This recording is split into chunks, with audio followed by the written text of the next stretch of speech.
Have you ever forwarded a long email chain and your client replied, "I don't understand any of this"? Welcome back to Career English Podcast. I'm James and that's Alex. Today, 5 English words to forward and summarize an email chain clearly. By the end, you'll know the one trick that makes a busy client say, "Thank you." So, last week I worked with a team in 3 time zones, James. A client asked me to forward a long thread to her new manager. I just hit forward and sent 20 messages with no summary at all, and the new manager was so confused she emailed me back. That happens a lot. When you forward a thread with no summary, the other person sees 20 old messages and no clear path. They don't have the context, so they feel lost. A short recap at the top fixes everything, and your client will trust you more. Wait, let me push back on that one. Isn't a summary just extra work? The thread is already there. Why should I write more when the client can scroll up and read it herself? Good question, but think about her time. She is busy and pays in US dollars, so she does not want to read 20 messages. A short summary gives her the main points in 10 seconds. You add context, you write a quick recap, and you save her work. Okay, that makes sense. So before I forward the thread, I write 3 lines at the top. Something like, "Here is a recap and a short summary," and then the old messages stay below for context. Did I get that right?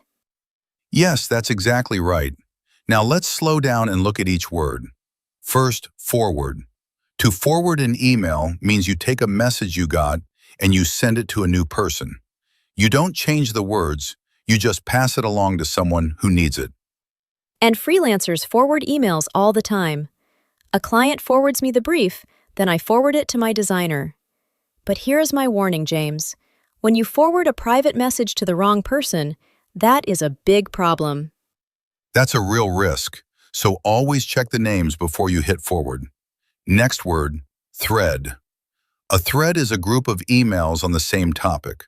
All the replies sit together like one long story. When people say, "check the thread," they mean read the whole group. But I always say email chain, not thread. Are they the same thing?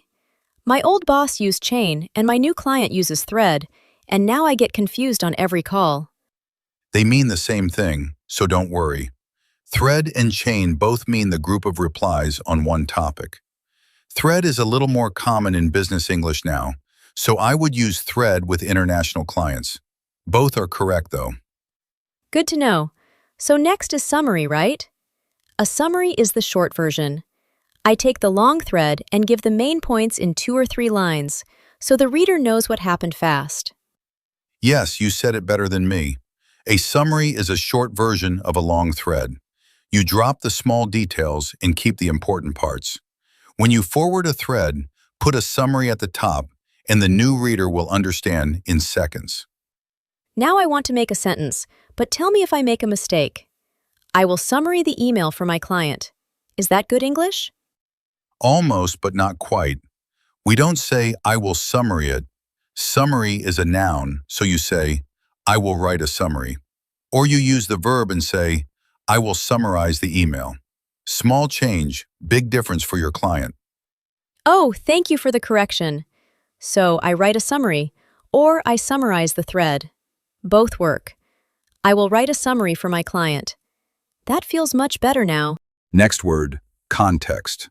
Context is the background that helps people understand.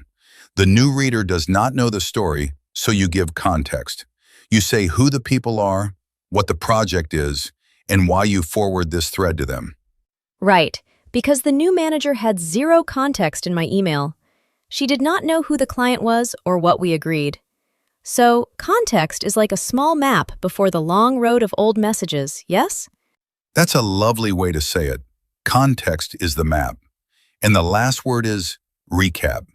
A recap is a quick review of what happened so far.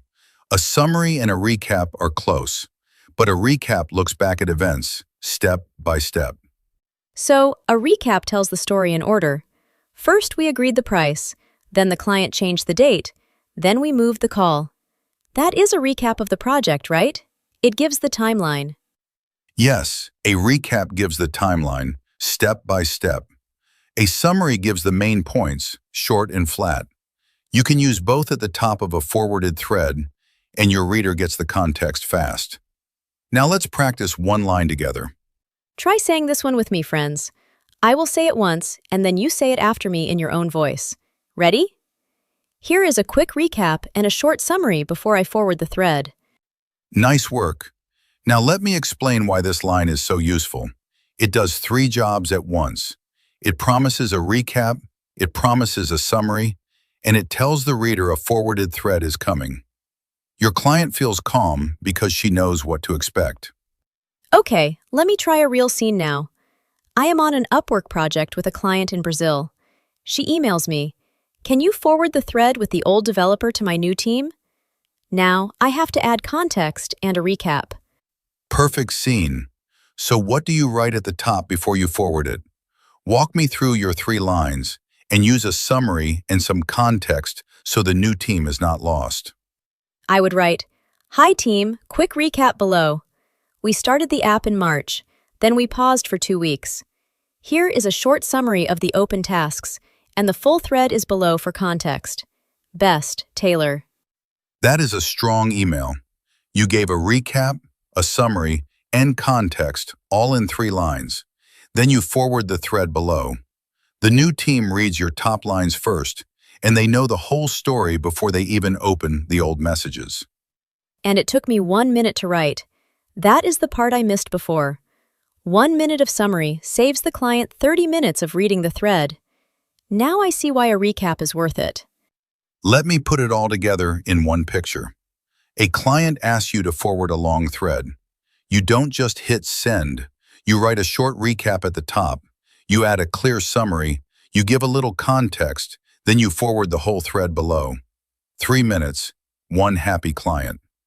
Try this full example with me, everyone. Say it after me in your voice. Here is a recap and a summary, and I added some context before I forward the thread to you. Subscribe if you want more English for your freelance career, because next episode, we talk about how to ask a client for a payment update without sounding rude. It is a small skill that protects your US dollars income every single month. I learned a lot today. Forward, thread, summary, context, and recap.